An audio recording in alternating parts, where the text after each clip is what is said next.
कुमार बेलदार न्यूज पोर्टलवर आपलं सर्वांचं हार्दिक स्वागत। आज दर रविवारप्रमाणे आपण समाजभूषण सन्माननीय महाराष्ट्राचे प्रदेशाध्यक्ष साहेबरावजी बापू कुमावत यांची या ठिकाणी प्रेरणादायी मुलाखत घेत आहोत।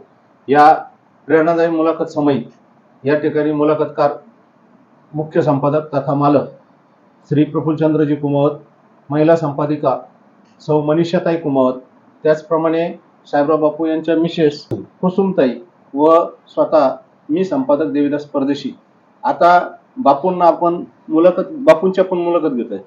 बापू, तुम्ही सामाजिक कार्याकडे केव्हा वळले आणि सामाजिक कार्य करत असताना आतापर्यंत या पदावर पोहोचले, कसे पोहोचले? सर्वप्रथम मी कुमावत बेलदार न्यूज पोर्टलचे संपादक प्रफुल्लजी कुमावत, संचालिका मनीषाताई कुमावत आणि आपण स्वतः देवीदास परदेशी आपले सर्वांचे मी हार्दिक स्वागत करतो। मी 1985 सालापासून मला समाजाची आवड निर्माण झाली आणि तेव्हापासून मी सामाजिक काम करण्यास सुरुवात केली। मी अगोदर जळगाव जिल्हा उन्नती मंडळाचं काम बघत होतो। हळूहळू मी गव्हर्नमेंट कॉन्ट्रॅक्टर असल्यामुळे माझी तालुक्याला सर्व अधिकाऱ्यांशी ओळख झाली।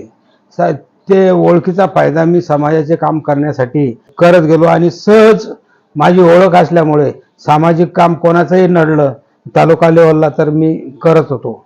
असं करत असताना माझी जी काम करण्याची पद्धत होती ती काही समाज बांधवांना आवडली आणि त्यामुळे 2005 साली शिर्डी येथे राष्ट्रीय अधिवेशन आणि महाराष्ट्राचं अधिवेशन असताना तिथे माझी बिनविरोध महाराष्ट्राच्या अध्यक्षपदी निवड झाली। त्यानंतर शेगाव येथे परत 2009ला इलेक्शन झालं अध्यक्षपदाचं। मी तयार होत नव्हतो की आता मी 4-5 वर्ष केले, आता बस झालं, परंतु काही समाज बांधवांनी ऐकलं नाही। काही बाहेरून मध्य प्रदेशचे, राजस्थानचे समाज बांधव आले होते, त्यांनी खूप आग्रह धरला आणि मला फॉर्म भरायला लावला। तिथे सुद्धा मी मतदान घेऊन मी निवडून आलो।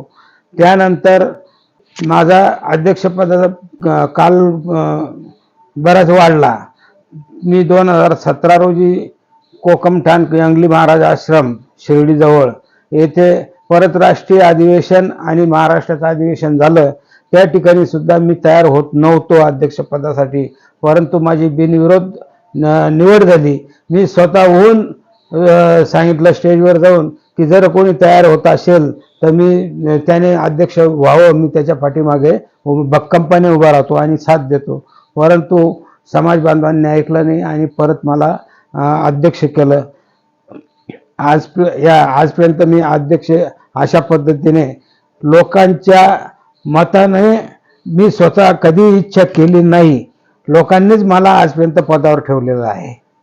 बापू, तुमच्या या कार्यकाळामध्ये तुम्ही महाराष्ट्राचे अध्यक्ष तिसऱ्यांदा झाले, जिल्ह्याचे पण पदाधिकारी होते। तुमच्या या कार्यकाळामध्ये केलेले सामाजिक विशेष कार्य सांगा। मला समाजाच्या तळागाळातील लोकांची परिस्थिती पाहून मला असं वाटलं की आपण समाजातील जो आपला समाज महाराष्ट्रभर विखुरलेला आहे त्यांना अगोदर एकत्र करायचं। मी सर्वात अगोदर ते काम करायला सुरुवात केली। ज्यावेळेस मी शिर्डीला महाराष्ट्राचा अध्यक्ष झालो त्यावेळेस शपथ घेतानाच मी माझ्या शपथनाम्यामध्ये जाहीर केलं की महाराष्ट्रातला कानाकोपऱ्यातला समाज मी एकत्र करेल, संघटित करेल आणि ज्यांच्या कोणाच्या काय अडचणी असेल त्या मी अडचणी सोडवणार। हे सामाजिक काम करत असताना मला सांगण्यास आनंद होतो की त्यावेळेस 25 वर्षापूर्वी मी जे सामाजिक तंटे मिटवले, काही कुटुंबाचे वाद मिटवले, काही पती पत्नीचे वाद मिटवले, त्यांचे वाद मिटवल्यानंतर त्यांना जे मुली झाल्यात त्यांचे लग्न जमवण्याचा सुद्धा मला संधी मिळाली। त्यांचे लग्न सुद्धा चांगल्या ठिकाणी मी जमवून दिलेले आहेत। आणि याचबरोबर शपथ घेताना मी शैक्षणिक प्रगती, आर्थिक प्रगती समाजाची कशी होईल याकडे लक्ष देईल अशी मी शपथ घेतली होती. त्याप्रमाणे महाराष्ट्रभर मी जे काम करतो आहे, शैक्षणिक, आर्थिक आणि इतर कुठलेही कोणाचंही काम नडलं, कोणत्याही प्रकारचं काम नडलं तर कार्यकर्त्यांना बरोबर घेऊन मी हे काम करत असतो. आजपर्यंत हे काम करताना मला कुठेही अपयश आलं नाही. हे समाजाच्या कार्यकर्त्यांनी मला भरपूर मदत केली. आणि एक आहे, ज्या समाज बांधवांचं काम झालेलं आहे ते त्यांना जर एखादी काम आपण सांगितलं तर ते निश्चित त्या ठिकाणी आपल्याला मदतच करतात. अशा पद्धतीने मी हे काम करत असताना मग एकट्या समाजाने काही महाराष्ट्र लेवलला काही कामं होणार नाही, दबाव पडणार नाही म्हणून मी अध्यक्ष झाल्यापासून भटके विमुक्त ज्या संघटना होत्या त्या संघटनांमध्ये मी काम करत होतो. पदाधिकारी राहिलो, महाराष्ट्राचा उपाध्यक्ष राहिलो. हे काम करताना महाराष्ट्रभर माझे भटके विमुक्तचे जे कार्यकर्ते होते त्यांच्याशी संबंध आले. त्याचप्रमाणे 2010 पासून 12 बलुतेदार महासंघाचं काम सुरू केलं. त्या ठिकाणी सुद्धा कुमावत बेलदार समाज मी अग्रस्थानी ठेवला आणि 12 बलुतेदारांच्या महासंघाचा मी कोषाध्यक्ष मला म्हणून माझी नेमणूक झाली. तेव्हापासून 12 बलुतेदार, भटके विमुक्त आणि आपुली समाज संघटना या सर्व महाराष्ट्रभर इतकं मोठं कार्य वाढवलेलं आहे की आज समाजाच्या कुठल्याही बांधवाचं कुठेही काम नडू द्या, कुठल्याही क्षेत्रात जिथं आपला समाज नाही अशा ठिकाणी जरी काम नडलं त्या ठिकाणी 12 बलुतेदार किंवा भटके विमुक्त कोणी ना कोणी कार्यकर्ते असतात आणि त्यांची मदत घेऊन आपल्या समाजाच्या समस्या मी सोडवत असतो. शैक्षणिक क्षेत्रात विद्यार्थ्यांना कुठल्याही अडचणी आल्या तरी समाजाकडून किंवा इतर समाजाच्या सहकार्याने त्या अडचणी सोडवत आहे. आणि महाराष्ट्रभर आपले जे कार्यकर्ते विखुरलेले आहेत त्यांची मदत मला चांगली होत असते. त्यांच्याच जीवावर मी आज हे कार्य करत आहोत. बापू, सकल बेलदार समाज जी संघटना आहे, आज जे ओबीसीचं आरक्षण चालू आहे त्याबाबत आपले प्रयत्न खूप ऐकले, तर ते काय चालू आहे आपला प्रयत्न त्याबाबत? आपण सकल बेलदार समाज कृती समिती स्थापन केलेली आहे. त्या कृती समितीच्या माध्यमातून बरेच अडचणी सोडवतो आहे. दिनांक 9 डिसेंबर 2023 ते 15 डिसेंबर 2023 असा मोर्चा मंत्रालयावर न्यायचा पुण्यामधून सुरुवात केलेली होती. परंतु तो मोर्चा सुरू केला असता तो मोर्चा दुसऱ्या दिवशी पुणे कलेक्टरने अडवला आणि त्या ठिकाणी त्यांनी तुमच्या काय मागण्या आहे त्या सांगा, त्या आम्ही सोडवण्याचा प्रयत्न करतो, आमच्याने सुटणार नाही तर आम्ही मंत्रालयामधून सोडून तुम्हाला सहकार्य करतो. त्यांनी आश्वासन दिलं.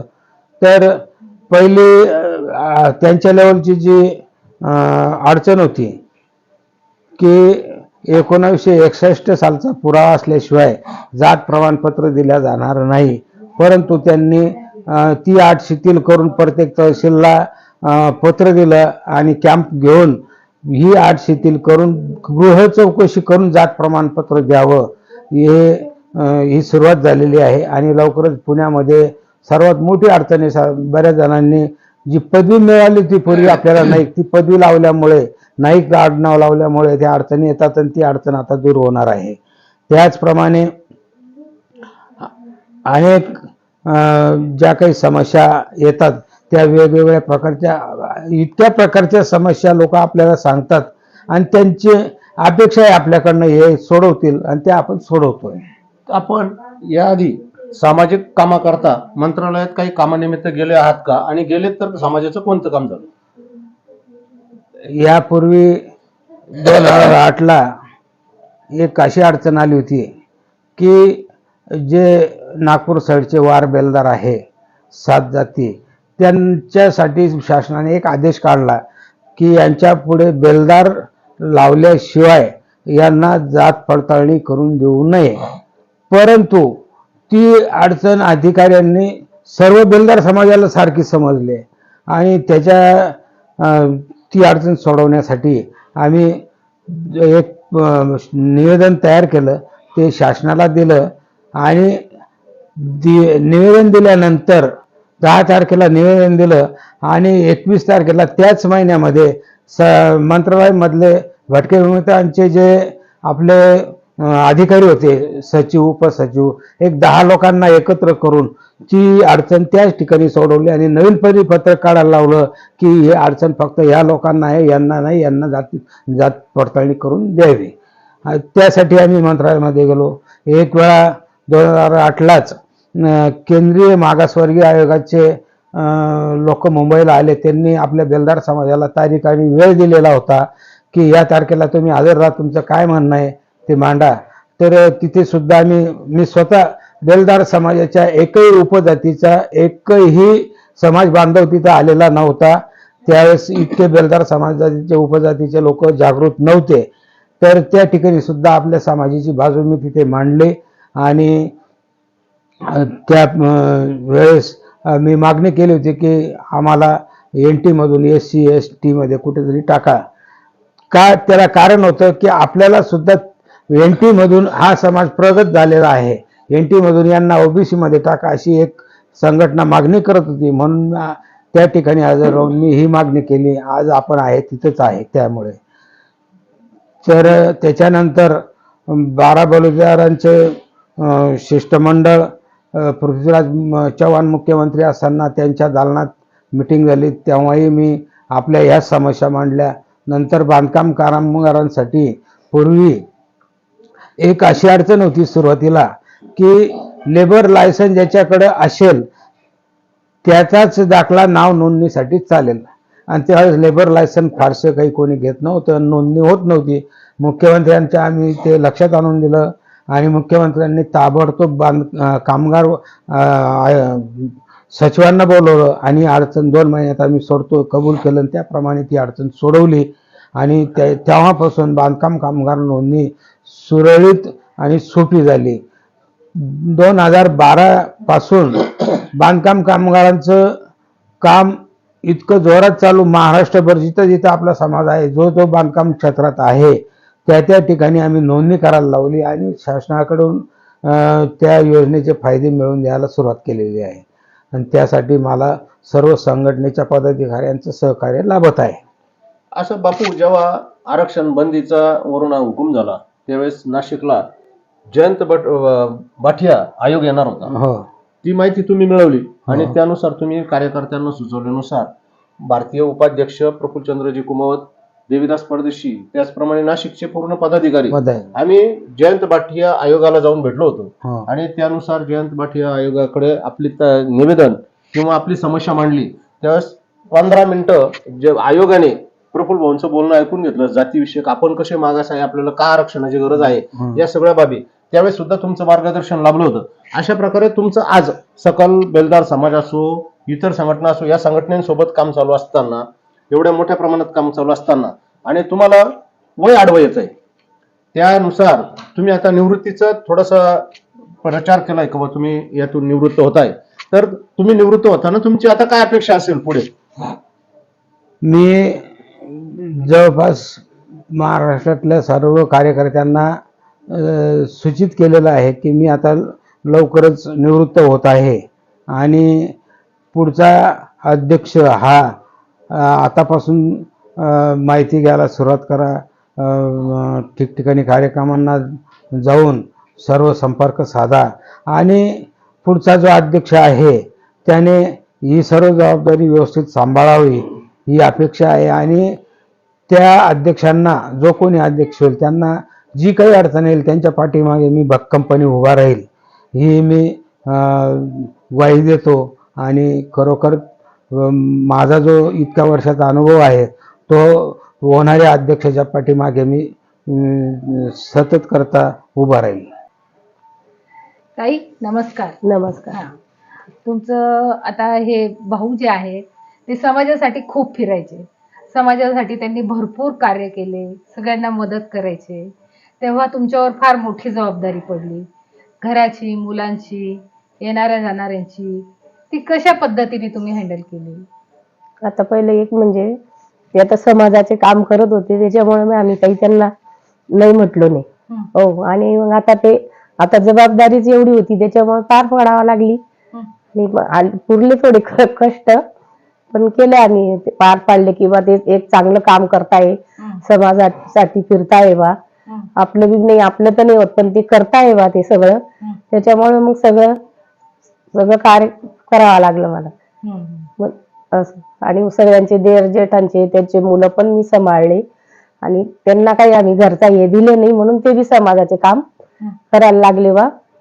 हं. आणि चालेल सासू सासऱ्यांचे त्यांचे सगळ्यांचे मला सगळे म्हणायचे की बा तू काहीच त्यांना बोलत नाही, सगळं तू एकटेच हे करते. हं. पण मी म्हटले की ते चांगले काम करताय, आपण कशाला त्यांना हे करायचं. हं. मी काय असेल ते तुम्ही मला सांगा, मी सगळं तुम्हाला करेल. हं.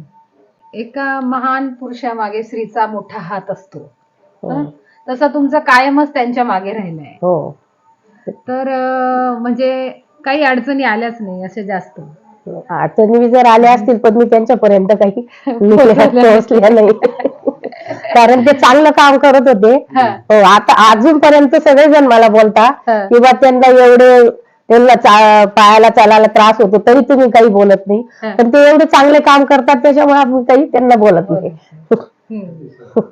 हा. तर आता तुमचं तर मनापासून खरंच आभार मानायचं. तुमच्या सर्व फॅमिलीचं आभार मानलं पाहिजे की तुम्ही एवढा वेळ त्यांना दिला. तर मनापासून आमच्या टीम कडनं तुमचं आभार. तुम्ही एवढी मुलाखत घेतली बा पहिल्यांदा तुमचे आभार.